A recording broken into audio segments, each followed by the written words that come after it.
turn things over to Lieutenant Siebenborn.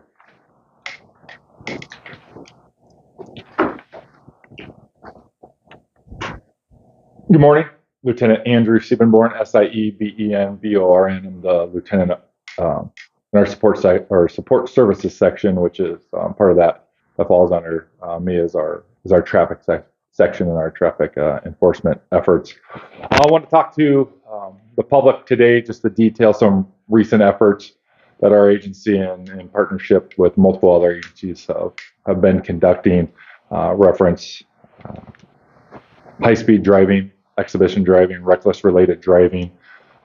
You've seen me up here before speaking of this, but we are continuing those efforts, and at times doubling down on those efforts to address this dangerous driving behavior, because traveling at these speeds, engaging in these behaviors as such, is a danger to not only the operators of the vehicles engaging in them, but also a danger to the general public who's going about their normal tours of duty. So far this year, we've had 3 of these multi-agency saturations. We had one on March 29th, which is a Friday.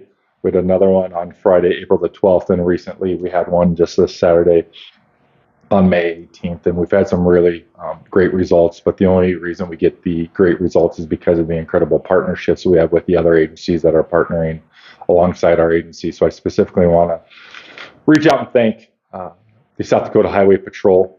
They have tasked several of their troopers to assist us in these endeavors. I want to thank the Minnehaha County Sheriff's Office, as they've been able at times to provide deputies to assist us, along with the Lincoln County Sheriff's Office, as well as provided deputies at times to assist during these saturation efforts. And we recognize as the Sioux Falls Police Department that all these agencies have to pick and choose where they deploy their officers and their troopers.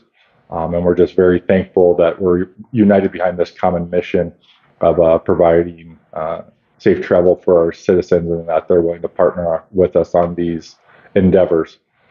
Going over the total of the 3 operations, we've issued 310 traffic-related citations, 120 warnings. We've had 34 total arrests for various things. Of those 34 arrests, 13 of those arrests were for eluding law enforcement.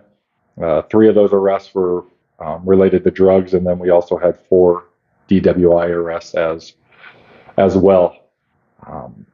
We're using absolutely every tool we have in the toolbox to address this behavior. Speeding, the noise complaints regard to speeding, the danger caused by speeding and engaging in this type of behavior is one of the, I can tell you quite frankly, is the largest singular complaint we get at the Sioux Falls Police Department. And we're continually to address this on even these large scale operations to go along with every single night that we have traffic officers detailed around the city to address traffic specific issues. So I'm certainly more than happy to stand for any questions that you may have, but I think it's important to note we're only one piece of this puzzle on the front end of enforcement.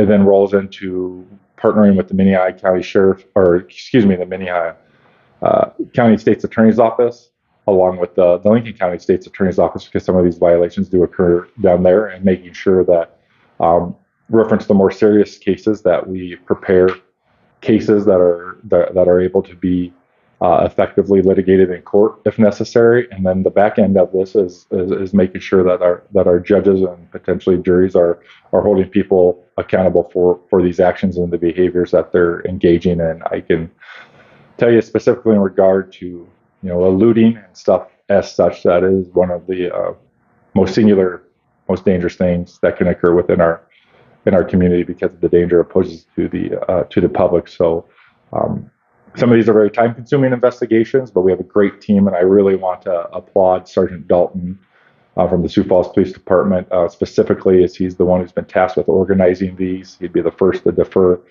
all of the success to this to the rank and file officers and sergeants from the other agencies that are assisting us as well. But he's done a great job of putting this together, and putting stats together, and tying these things together as well. So if you have any questions, I can certainly answer any questions. Awesome, I appreciate it.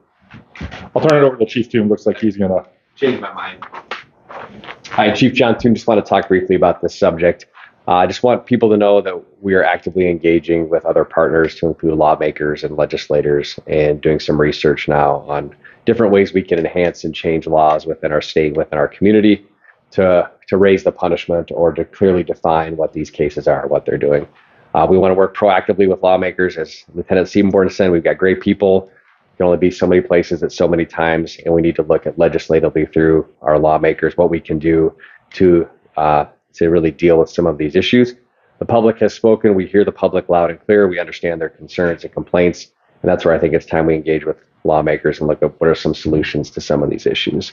So look forward to that in the coming future, and especially next legislative session, how we can work together to deal with some of these. So thank you.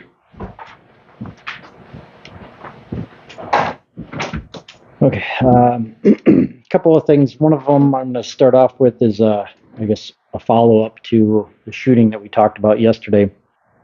This was, excuse me, Saturday afternoon, about 5:20. We were notified of a shooting that took place in the 800 block of North Irene Place. In that instance, we had two guys were involved. We're not exactly sure what led up to it, but at one point, our suspect pulled out a gun and ended up shooting the victim in the leg. The injury broke his femur. He was taken to the hospital with a pretty severe injury. As we investigated this, we were able to get a arrest warrant issued yesterday. We figured out who the suspect was. Again, we don't know what led up to the shooting, but the arrest warrant was issued yesterday. 4 different counts, alternate counts of aggravated assault domestic. That warrant carries a $50,000 cash bond. Around 1:30 p.m. yesterday, we had officers that saw the suspect driving. This was near 11th Street and 1st Avenue. There was a short pursuit, and the car ended up stopping near 14th Street and Dakota. The suspect then was arrested without incident. His last name is Caldwell, Caldwell. First is Marcel, Marcell. Middle is, I'll just spell it, Edrease, and he's 34 from Battle Creek, Michigan. Any questions about that? Okay. On the log, really not a whole lot there. We've got another gunshot call that happened this morning. This was in the 100 block of South Lake Avenue. This was around 6:30 a.m. This is I guess it has some similarities to the other one from Saturday, but this one involved 2 men. There was some type of argument or dispute. It was inside an apartment. The suspect ended up leaving, and then once he was outside, he ended up firing a gun into the victim's apartment. The victim was struck in the leg, and then the suspect left. So we have not been able to talk to the victim at all to find out really what happened, what led up to it, and who that person was. We're still investigating. Victim was taken to the hospital. He's 57, and no arrests on that. That's really it. The aggravated assaults are, one of them's a report, the other was a domestic. Burglaries are reports. Disorderlies, a couple of those involve juveniles, nothing big with the others. Sex offenses are reports, nothing suspicious with the unattended death. There's one weapons violation call. That was some gunshots that were heard near 28th Street in Duluth, but didn't have any reports of injury or damage on that. That's it, unless you have any questions. Okay, thanks.